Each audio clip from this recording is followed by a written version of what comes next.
Where are you from? So I'm originally from Jamaica, um, but I live here in Florida, West Palm Beach. I've been living here for like the last 7 years, Okay. and yeah. How do you like living in West Palm Beach? Oh, it's awesome. I used to live on the West Coast. It's kind of boring over there, but so I moved over here on the East Coast. It's a lot more interesting. The beaches aren't so nice, but it's nice. It's fun. Okay. So my next question is why chiropractic? So I have like a really weird long history. So before chiropractic, I still am a dental hygienist, Mhm. and I had like this need to just do more for a patient than just treating the mouth. I wanted to do more for their whole body. And when the opportunity came up for me to make that switch, I jumped on it because it was right here in West Palm Beach, and I made the switch to chiropractic because for me, it's about healing a person from inside out. Okay. And so like what made you make that transition like from dental hygienist to chiropractic? Like what drew you closer to chiropractic? Well, as a dental hygienist, worked just it's always the same thing over and over again. Not necessarily the same, just no real variation. And I just felt like I needed to do more. So the switch, it seems weird, like from the mouth, right, to the whole body, but um when I my first like interaction with the chiropractor was really through my mother-in-law. She had some back issues, and I saw how she was able to walk after going to the chiropractor, and he would heal her, like in different ways than say the allopathic doctor would. And I did my research and fell in love with the whole idea of treating from the inside out. So what is your educational background? So I am a very big nerd. Before I became a hygienist, I studied mathematics. Yes, mathematics. And then I fell in love with teeth. I mean, I always liked healthcare. So I Right. fell in love with healthcare, and then I studied dental hygiene. And then I also studied communication and science disorders because I have some obsession with people with speech impediment. I don't know why. And then here I am. I am now a chiropractor. What chiropractic school did you attend and why? So I went to Kaiser University. It is a very new chiropractic school. It's here in West Palm Beach.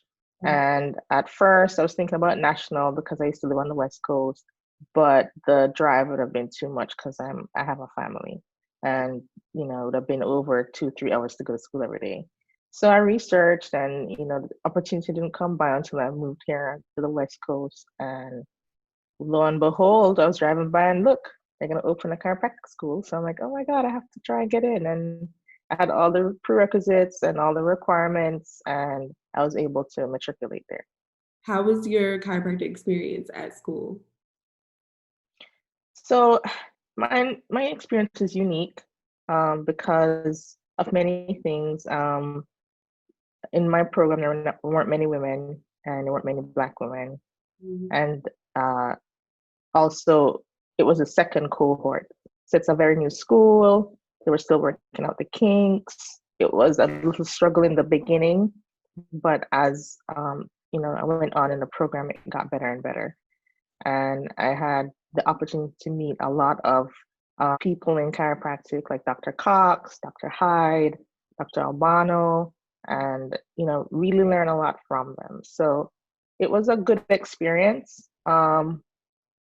I learned a lot, and it was a little struggle in the beginning, but overall, it was a great experience. That's good. I'm glad you had a great experience. Start all over. What is some advice that you know now that someone told you while matriculating chiropractic school? Well, definitely one is, you know, everyone's not going to be a friend. You're gonna meet friends and you're gonna lose friends, and you're gonna grow some friends, and then you understand who's really a person that's there to support you through this program. Chiropractic school isn't a walk in the park. It's really hard. It takes a lot of dedication and support. And one of the things that you're going to need is family support, number one. We have friends. Your friends need to be friends. And not everybody that you're going to meet in your cohort or in your class is going to want to be your friend. They're going to want to use you for what you know instead of trying to help you through, the process. I'm sure you've experienced that. Yeah, And with that answer. yeah, I don't- exactly. And, exactly. And they know when you're like you're trying to do your best, and you're getting the grades, and all of a sudden these people want to get your information for free and not work hard for it. And you know I'm not saying be selfish, I'm just saying be cautious, yeah, because not everybody's going to be a friend. yeah, and I definitely agree because not everyone has like the same drive and work ethic. So, yeah, I definitely get where you're coming from. Yeah. Are you starting off your own practice after graduating, or are you starting off as an associate? By the way, congratulations on graduating. Thank you so much. So I I mean, if all things were like possible and I had like $1 million, I'd definitely start my own practice. But the reality is I don't have experience, and I feel like at this point in time I need to learn from others and see what works and what doesn't work. So I'm definitely going to start as an associate first. Maybe in the future I'll have my own practice. At this moment it's like up in the air. I don't know, but we'll see. You'll have that practice. And how was like your clinical experience going to like outpatient clinic and getting the feel of being in a practice every day? Oh, a great question. So I had two experiences. I worked my clinic at school every day. See, you wouldn't think people have, students have issues, because we mostly saw students and faculty. And if you know, I don't know if you know Kaiser, but Kaiser has many different schools within it, many different campuses. Mhm. So we used to see students and faculty and staff from different campuses, and it was interesting. You really begin to see like, oh my God, these people have been walking around all this time with these issues. And, you know, yes, there might not be general pop, but the student population, they definitely have things going on. And I was able to see that. And then I worked with the athletic uh, programs at the West Kaiser University flagship campus. So they're a big athletic school, and I was able to work with different athletes, the football team, the swim team, badminton, tennis. It was interesting, and I got to train also with the athletic trainers there, and I learned a lot. We did a lot of cross training and cross treating and managing of patients and athletes, and that was a great experience for me. That's amazing. So how long was your clinical like experience for outpatient? Yeah, so the outpatient would have been like went to the other campus to treat. So I would actually bring my own equipment and everything, and then I'll treat in that campus.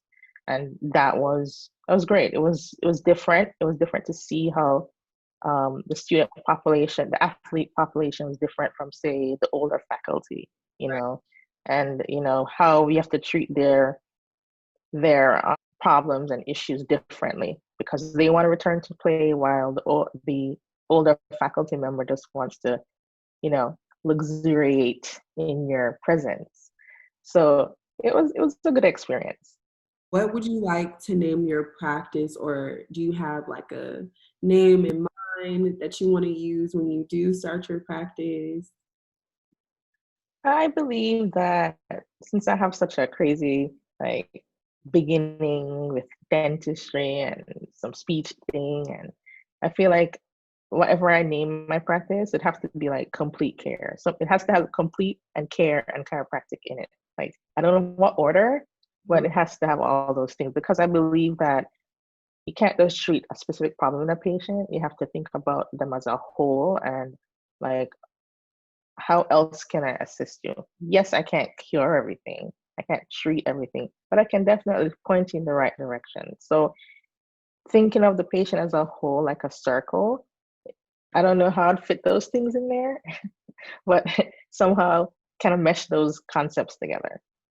Are you certified in any special techniques like acupuncture, Webster, upper cervical, Gonstead? So I am certified in Cox technique, Cox flexion distraction, where our school is very big on that technique. I am trying to finish my acupuncture certification, and in the future, definitely, if Corona didn't come around, I'd be Webster certified. But yay, Corona! So Webster technique, I definitely, and I want to become ICPA practitioner because I believe that like kids need our help too, and babies and moms. So I'm gearing towards that, and in future also activator because I think if you should have as many tools as you can in your toolbox Mhm. that can help your patient. I'm also factor certified. Yes. Okay. And what type of techniques would you start using when you start working in a practice? So I know like All right. are different. Like I know, this patient may need full spine or this one may need Gonstead. But like what is your ultimate favorite technique that you use? To be honest, my ultimate favorite technique to use, it's kind of hard, but I like using the Cox flexion distraction technique. It's very gentle on the patient. It just depends on your patient. Sometimes the traditional spinal manipulation might not work for this patient, but the Cox technique might work like a lot better for that patient. So for me, it's always great if I can do Cox flexion distraction. But I'm a believer that if I'll use anything that works. So I don't necessarily have a very, very favorite yet, but right now in my book, it's Cox flexion distraction. Okay. Would you want to go into a personal injury type practice, wellness, or just strictly ICPA certified practice? Oh, I'd love to go into like, and it sounds really like a mesh of like ICP and wellness. I Okay. feel like men, like a practice more devoted to women, not one that is say, oh yeah, see everyone know, like a real practice devoted to women's needs. Yeah. Like that would be great. I think we have a lot to offer to women. We go through a lot with the transition of motherhood, and if we are able to assist them in any way, anyhow, through their whole processes as they before they become a mother, while they're in that pregnancy state, after pregnancy, I feel like those are like territories that we need to touch on. What is your ultimate goal to achieve as a chiropractor? Well, my ultimate goal is to bring even greater recognition to our field. We've gone through. I think we're always going through a struggle Mhm. as chiropractors, especially when we need to get respect from the medical um, profession, even other allied health professions. This role as a chiropractor and as a physician, making sure that you're always standing up for what's right and making sure that you're educating your patient are the most important things. So those are the things that I would want to make sure I can portray to patient that I am upstanding, trustworthy, I'm here for your best help. So those are, my long-term goals. I don't have like, oh my God, I want to build $1 million practice. Those aren't my intent. My intent is to help people.